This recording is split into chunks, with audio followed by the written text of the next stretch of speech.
Hey everyone, thanks for being here to discuss the Mensarius oath for Web3.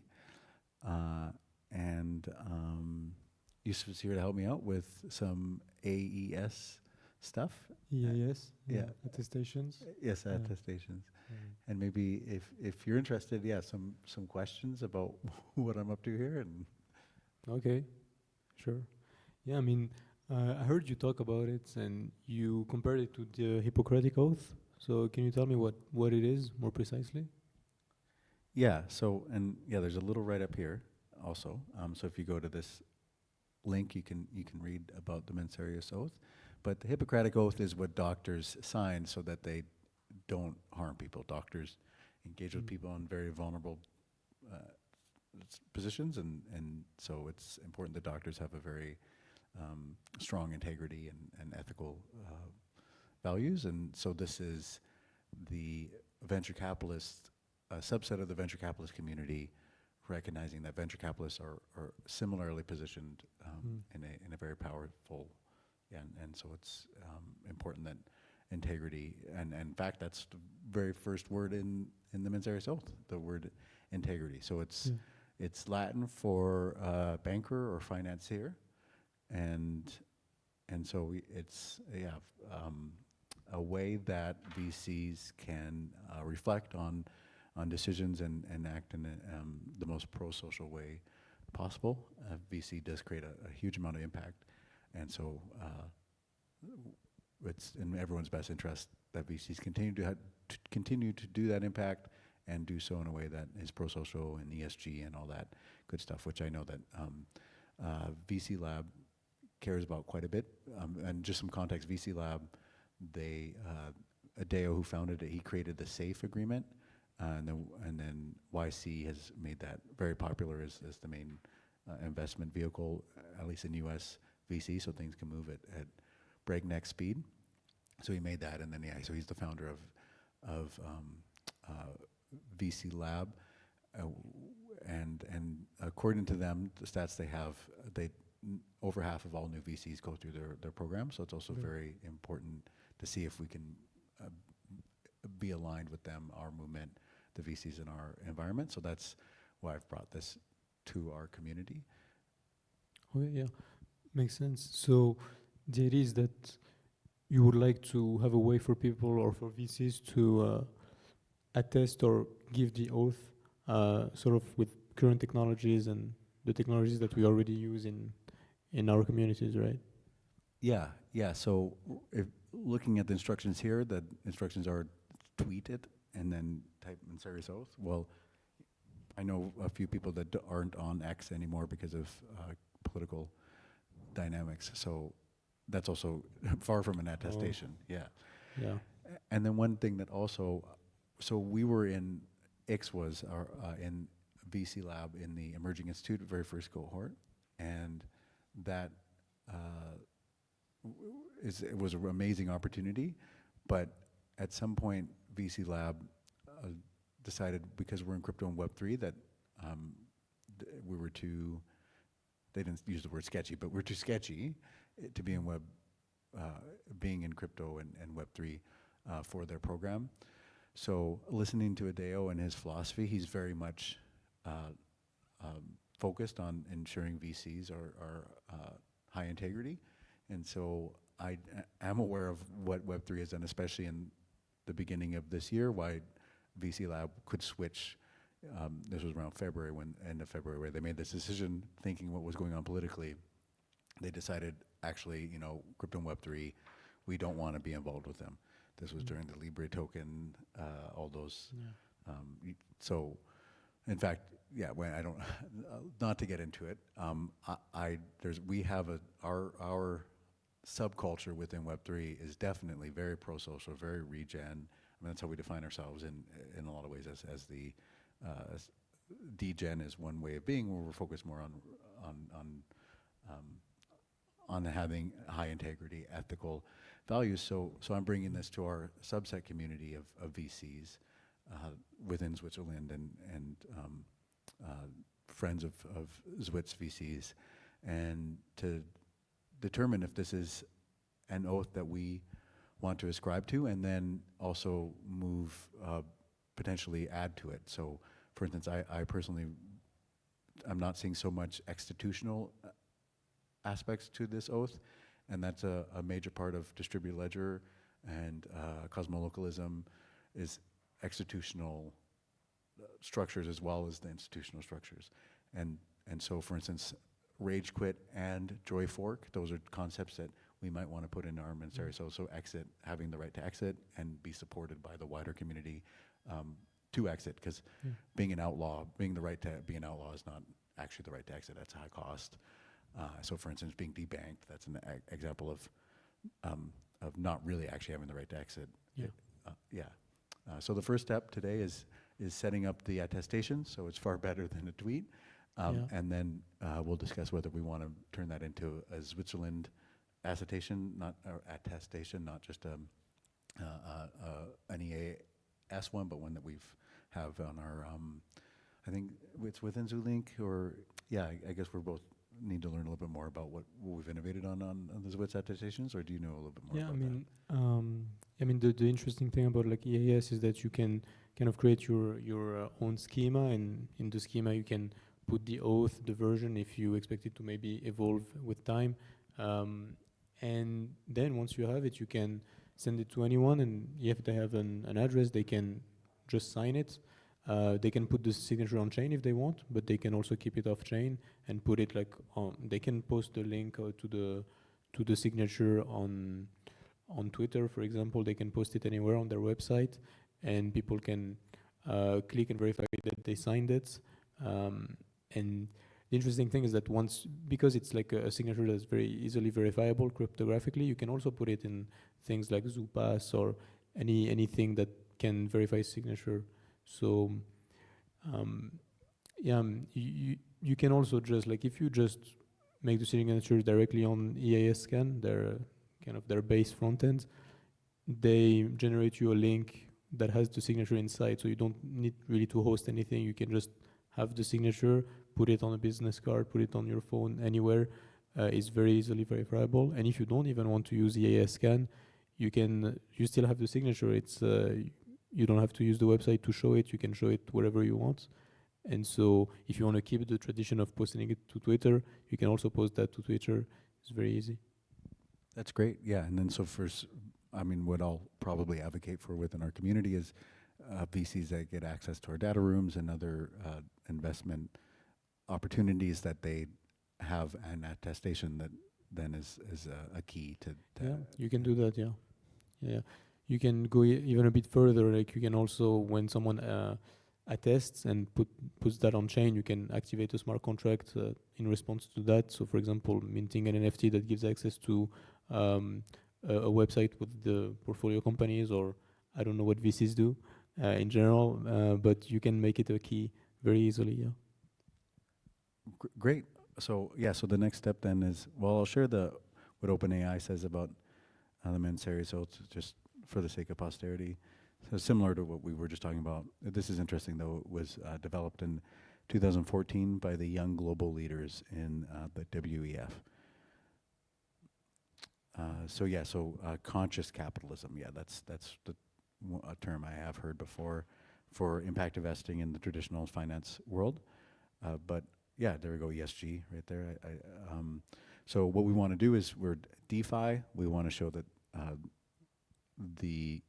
this community within traditional finance and our community within DeFi can share deals. Potentially, the traditional community, doing equity and what they're comfortable with, but discussing exposure. And I do have a write-up. We won't do it in this session when we get into V1, V2, but that I'm arguing that the Mensarius oath is a positive oath, a positive duty, and that means new industries. That a part of the oath is an obligation to get into these new industries. So the fact that DeFi is, even if it's true, it's a casino and DGen and not aligned with the Mensarius oath, that is to me even more reason for people that are aligned with the Mensarius oath to be supported and to do what VCs do, which is take a large majority of a market by moving fast, have us that are have these ethics move fast within this new ecosystem, especially because it is a good chance that it's going to take the future of finance, majority or at least a sizable material amount of total value locked of currency is going to be in this in DeFi. So yeah, we won't get into too much, but I do believe that we have a positivist obligation to not say, hey, crypto and DeFi is not following us, our ethics, so we're going to stay out of it, but rather crypto and DeFi is not following our ethics. So we really need to make extra effort to get into that as soon as possible. And it's great that Zuitzers and such are here to be potentially that liaison bridge building. Yeah, makes sense. Thank you. Yeah. Okay, so let's get into the EAS thing. Thank you for helping me explore this and learn what it's about. So maybe just for a bit of context, so EAS is really just like a protocol, like a simple protocol to signatures, and they have a website called EAS Scan. So maybe, it's easscan.org if you want to go there, but it's kind of like an Ether scan. So it provides a default front end for all the functionality. But of course, most people, like when they build schemas and attestations, they use their own front end. Just like when someone makes a smart contract, they also create the front end for it. But there is always like Etherscan in the background that you can use, and it's the same with easscan.org. That's the website. And so basically, like the simple idea, you only have really two contracts or one important contract. You have the contract that registers all of the schemas, and then you can just create a new schema. So first you kind of want to have an address so you can create your schema, and after you connect, you'll be able to go to schemas and click a button to create a new schema, which is just a structured like description of your attestation, so like just a JSON basically. And you can go to schemas on the top left. Great. And before I do that, Yeah. So this right here, so this XSIG, this is our fund group X, as well as our firm actually. So this SIG is more for our firm, but in the interest of time, we're going to do this V0 with the firm, but we'll probably switch over to the fund. Its own .eth, but this is another aspect that compared to just a Twitter post is it's much more. I am attesting using that ENS. So this is EAS coupled with ENS is really amazing for legal engineering. It's a great use case. It's a great use case for ENS to be able to, when you attest. One of the problem with attesting is that you need to prove that it's your address, and so you can have a place where you post all of your public addresses, but it's definitely like EAS is one of the use cases where using your ENS directly is useful, because you actually want to broadcast to people that you attested that, as opposed to maybe when you do transactions, you don't want everything to be public, but for this you actually want it to be public. So it's a great combo, ENS and EAS. So I go here, yeah? Make schema.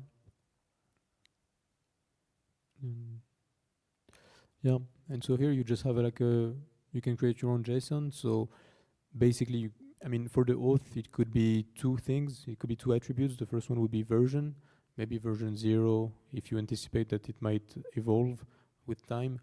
So do you think we should do string for version, or? No, for version, you can scroll down and look for uint. So if you select uint 8, it's going to be a version between 0 and 256. So if you anticipate that there are going to be more than 256 version, you need to go higher, like uint 16 or 32.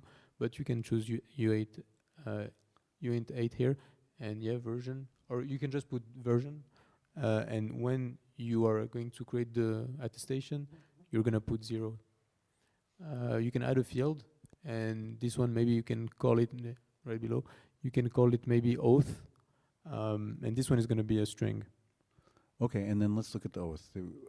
One thing I was thinking is that we each one of these, 1, 2, 3, 4, 5, 6, 7, 8, having them all be their own string. How do you what do you think about that? Yeah, you could make eight attributes with the name. Like for example, you have an attribute called integrity, the other one excellence, etc. Yeah. And or you can just make one called oath and copy paste everything. So let's actually do 10. Let's do, since, this Okay, is the V0 and let's do, so we'll do title, and then titled, and this would be, I guess, what, details? Is that the usual way for schemas, or preamble? Yeah. What do you think? Yeah, you choose what you want. It could be like subtag, like subtitle, something like that. Description, maybe. Let's do subtitle, yeah. Yeah. And also just to so you know, here you're not gonna paste the oath here because Actually, you're just creating the schema, so you're just creating the skeleton that people are going to attest with. So it's up to the people that make the attestation to copy paste the oath. So you don't actually post it here. But you could have like your own front end that does that for people and they can just click on attest. But yeah, for now you can put like every name one by one.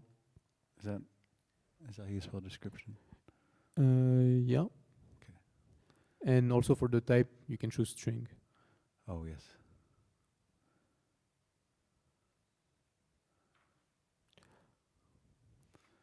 Actually, I see that you can even make them an array. So maybe you'll want like if you click on array, what happens?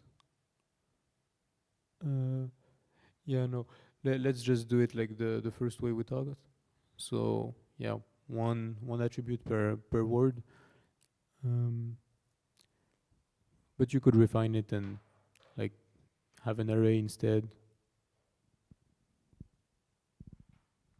Yeah, well, for this version 0, that'll be good. And I guess I'll do uppercase for continuity here. And then, yeah, since we're doing the talk, let's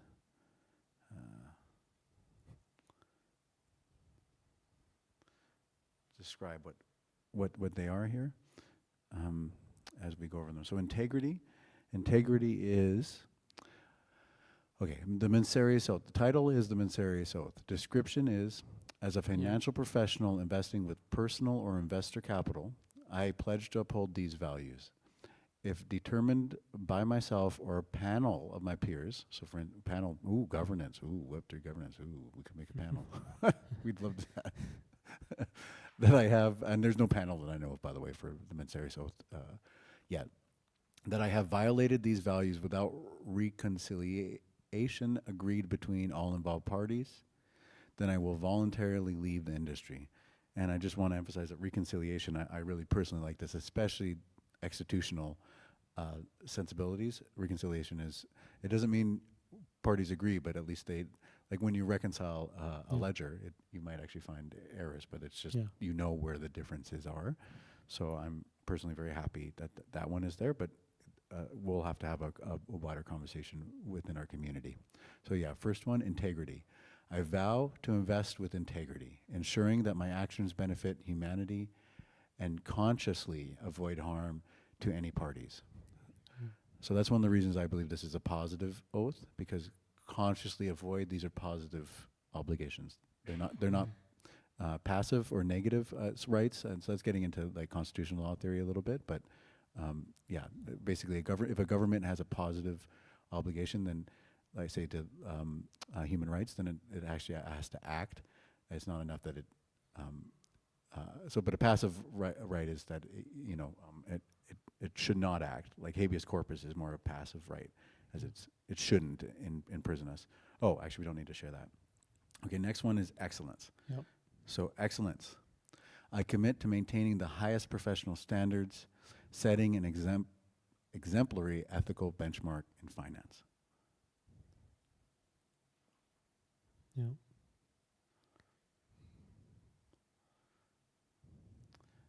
After that is fairness.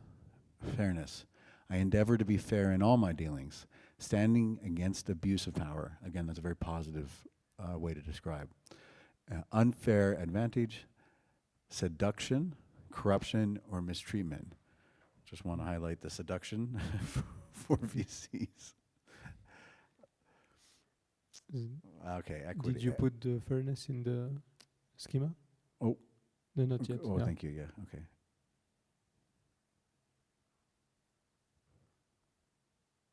there's fairness, and then we've got equity. And let me make these all strings.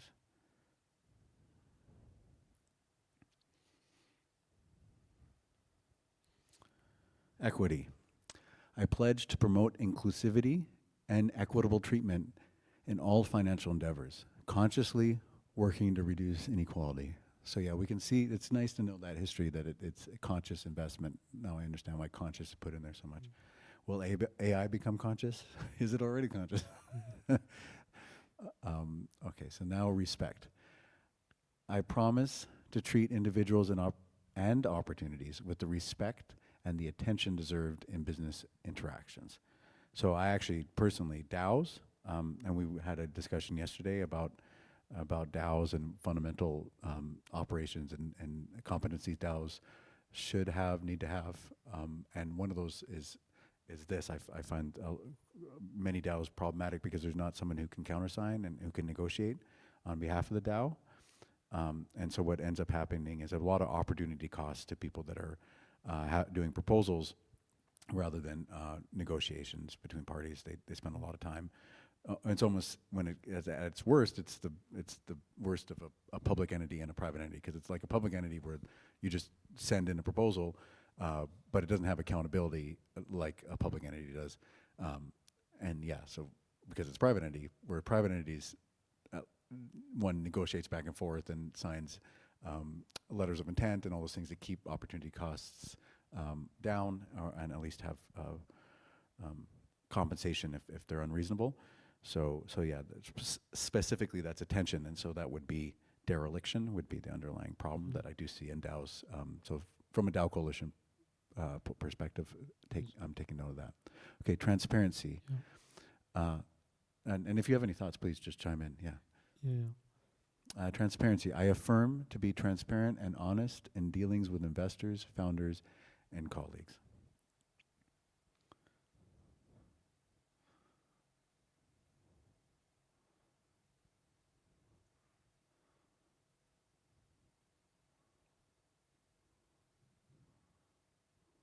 Confidentiality. I swear to safeguard private, confidential, or personal information, keeping it safe from public or other unwanted disclosure. So I think this is a great example of, respect is another good example where this oath is actually, we're already applying these to our own community within the past month in Switzerland. So all the conversations about ZK and privacy we've had over the past while, DIAC, that really does fit in here. So we'll see if the narrative works out, that we're able to reconcile traditional VC with our version of Web3 VC, our regen, pro-social version of it. Solarpunk. And I think Lunarpunk is... I think you need to add the confidentiality. Oh, did I not? Okay, yeah, okay. Yeah.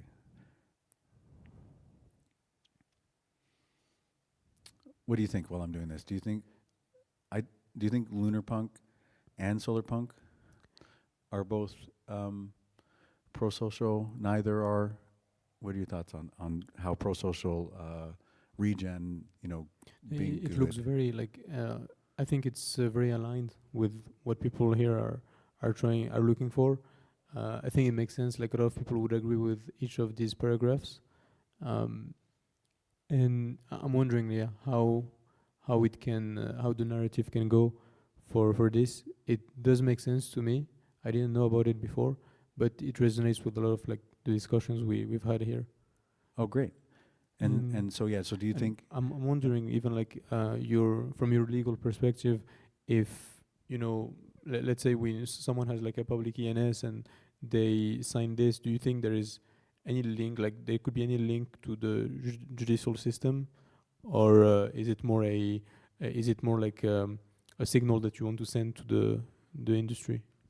At this point, because there isn't a panel of the peers and such, I don't Yeah. believe that we can do that, but it's definitely starting a convention in the very least. Okay. And actually, conventions are great to think about commons, because in the past people have said tragedy of the commons. Really, they're saying tragedy of orphaning, of leaving, just abandonment, those kinds of tragedies. And commons is convention.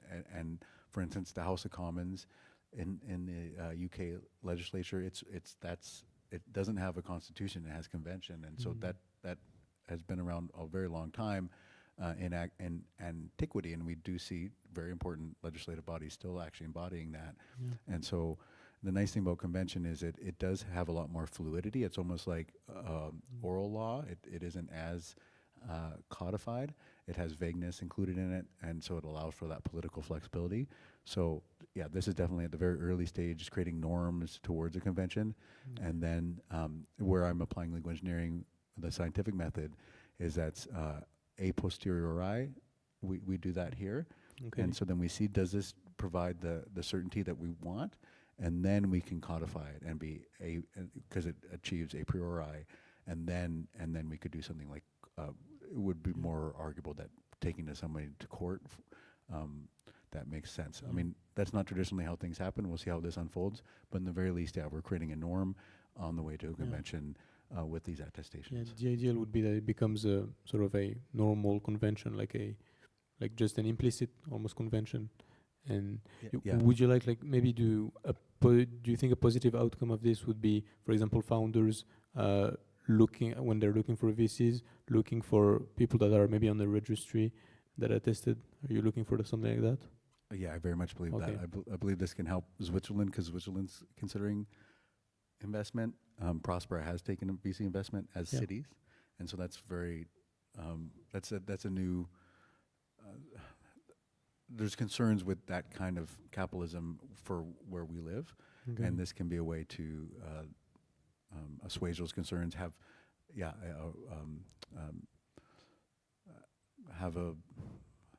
a way for better angels of VCs to manifest.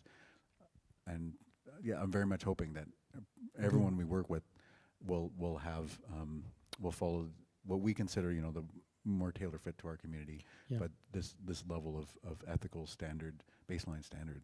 Okay, makes sense. So now I think you have all the attributes in the schema. If you're connected with a wallet, you can create the schema on EAS. Great. Scan. And let me just add growth. Yeah, we haven't said that one yet. Growth is, I am resolved to embrace feedback from clients and peers, committing to ongoing personal and professional growth. So I love that feedback one. That's really important. Okay.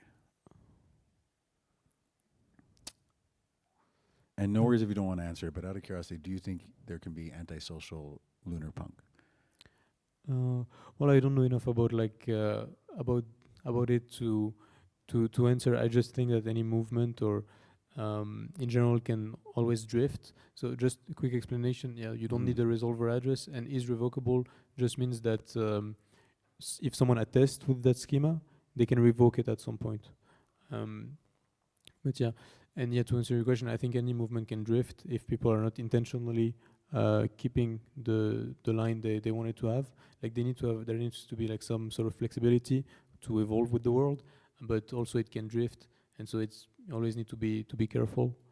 But things like this, like trying to engineer new conventions, I think are probably very useful to help not steer away, not drift too much from the initial goals. So here you just created the schema. And now the idea is that, so this is a page that just shows you the schema. It shows you how many attestations were signed on-chain, so that's easy to track, but also off-chain because EAS is going to, they try to index everything, but you could also index it yourself. You don't have to rely on EAS doing it. And you just have like a summary of things. And if you attest with schema, that's where you can put the paragraphs themselves. All right, let's do it. I'll attest. So you don't need to put the recipient. So this idea with the recipient is just that, for example, I might be saying, I attest that, I don't know, like Vitalik ETH talked to me, for example, or I attest that he was attending a session, and so I can put it as a recipient to attest something about someone. But for the oath here, you don't need that. You can just leave it as the zero address. And okay, great. And then this. But that does make sense, actually. Perhaps we can use oaths, even more stringent oaths for particular investor communities. So this could be like for instance, Karietsu.eth, that's a group that, I mean, they don't have a .eth, but that's an investor Yeah. community of angels. And so they, for instance, yeah, you could attest to them specifically, or, you know, FIDE, VC lab. So that's interesting Yeah. potential using attestations. Yeah.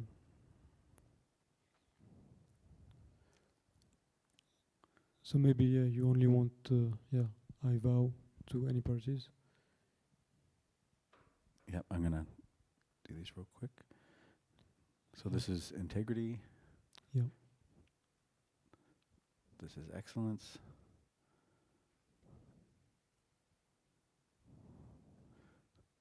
So yeah, so the next step then is, as you say, just having an interface so that somebody can just log into Yeah.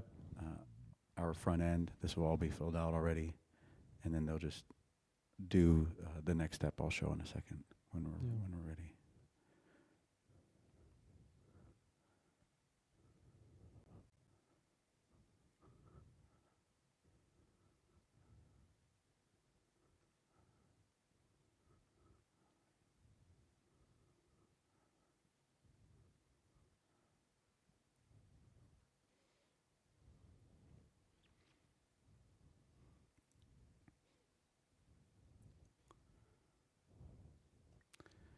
Yeah, while I'm doing this, do you think that you would be more comfortable receiving capital if you knew that the person who was giving you the capital? Yeah, I mean, when you're looking for a VC, it's not you're looking like for, of course, financial participation, but you also are looking for specific VCs that are aligned with your mission and that can give you more than just the financial part. And it's I think already people are already doing that implicitly, or they're already trying to look for VCs that are very aligned with them, and this is an explicit way of doing it. And so for now, you don't have to say on chain.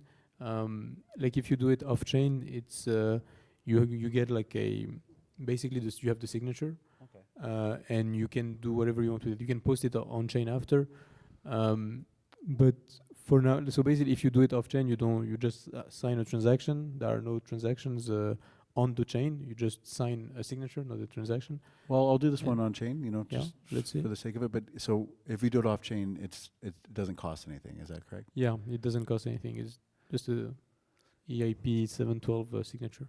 But yeah, since we're doing it on base, it's still just a couple pennies, so it's not that bad. Yeah. And Yeah. there it is. Yeah. So from Cal, and you have all the decoded data. What's cool is that because this one is on chain, you can see from the URL that it actually is giving you the transaction hash. But if it was off chain, it would have been also very cool because in the URL you would have the signature encoded, URL encoded. So that means that you don't need to like host it anywhere. It's just in the link itself. It's just like, you know, URL encoded in base 64. And so you can just put it anywhere and anyone can decode it and verify that you signed. Would But this do that? The raw data here, would that do that? yeah, I mean, no, this is No? just the Different. this is just the encoded data, like the ABI encoded data of what's above. But this also works like, but yeah, if you had it off chain, by default, EAScan gives you like a link that has the entire signature in it. So you don't actually need EAS to open the link. So that's kind of fun. Like even if EAScan goes down, you still have like in the URL the full signature that any website can decode. But this is on chain, so it's even like you don't even need the link itself. You just need the blockchain behind it. Well, this is lovely. Thank you very much for being my co-host here as we explored the Mensarius Oath and this is interesting. attestations. Yeah, that was super interesting. Thank you.